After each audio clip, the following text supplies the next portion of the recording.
RCA, le département de la Réunion et le CIRAD vous présentent Terre d'ici.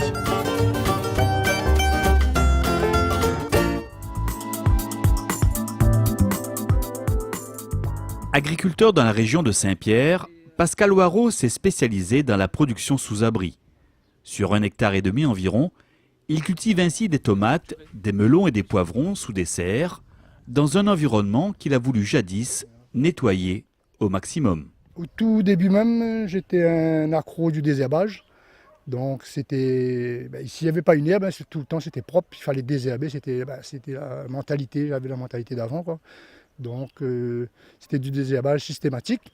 Mais au fur et à mesure, j'ai remarqué une grosse pression au niveau des cultures. Comme il n'y avait rien autour, donc tous les insectes nuisibles, surtout la mouche blanche, on va dire l'alrode, étaient surtout sur les cultures. Donc c'était très propice à son développement et surtout très nocif à la plante. Ne pouvant plus contrôler les attaques des ravageurs sur ses cultures, Pascal décide alors de laisser la végétation sauvage reprendre ses droits aux abords de ses serres. Je gardais ce qui poussait. Pas pour autant j'avais plus d'alrode ou plus de problèmes. Et ensuite, avec l'arrivée de Cyril, on est parti sur, on va dire, une végétalisation plus ciblée par rapport à notre environnement, par rapport à la culture que je fais. Conseiller indépendant, Cyril Festin apporte en effet aux agriculteurs des solutions de végétalisation personnalisées, individuelles, adaptées à leurs besoins et à leurs exploitations.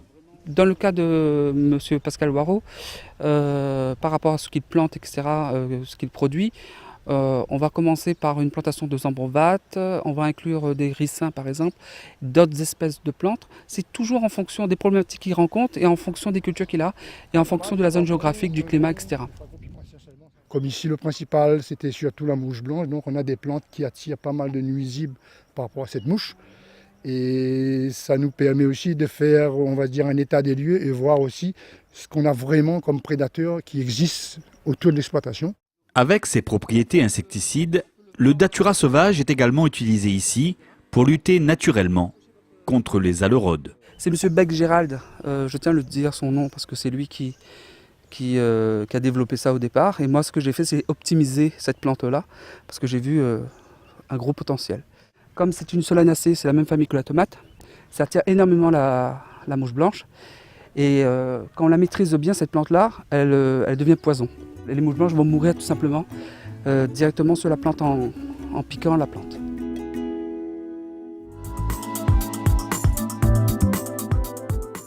Producteur maraîcher à l'entre-deux, David Fontaine-Waro cultive ici de l'aubergine en plein champ. Et pour protéger ses cultures des attaques de ravageurs, il a choisi depuis quelques mois de mettre en œuvre des pratiques agroécologiques. Oui, durable, raisonné, en tout cas. Moi, il plaît à moi la manière que la culture a développée, parce qu'on m'a toujours fait d'aubergines. Mais cette année, avec ce nouveau système-là, c'est la première fois que je réussis des aubergines avec un minimum de traitement phyto. Un minimum de traitement phyto. Donc, moi, je suis très satisfait du résultat que M. Cyril a mis en place. Et je pense qu'il m'a continué. Désormais convaincu de l'efficacité de ces pratiques, David a suivi les conseils préconisés par Cyril Festin pour favoriser la biodiversité sur ses parcelles. Moi, ce que j'ai apporté, c'est optimiser un petit peu ce qu'il avait déjà et lui donner des réponses à ses observations, à ses questions. Et ce qu'on a fait, on a mis en place, on a optimisé un petit peu ce qu'il faisait dès le départ. Et donc, on a mis une bande végétalisée. Donc, on a végétalisé encore plus son exploitation afin d'augmenter un petit peu la biodiversité, non seulement de la flore, mais aussi au niveau des prédateurs. Pour cela, certaines espèces de plantes, choisies pour leurs propriétés attractives ou répulsives, ont été mises en place afin de constituer de véritables barrières biologiques. Il y a toujours les ambrovates, là on a du romarin, et puis il y a l'enherbement spontané aussi.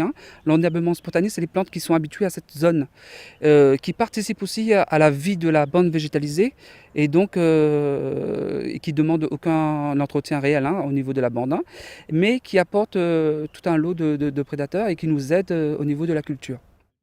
La parcelle est bien entretenue. L'essentiel, c'est que la parcelle est entretenue aussi, là, mais entretenue d'une manière que n'a pas besoin de faire des traitements phyto, n'a pas besoin de désherber, n'a pas besoin de faire tout ça. Et nous, on a un résultat en récolte que le fruit est bien.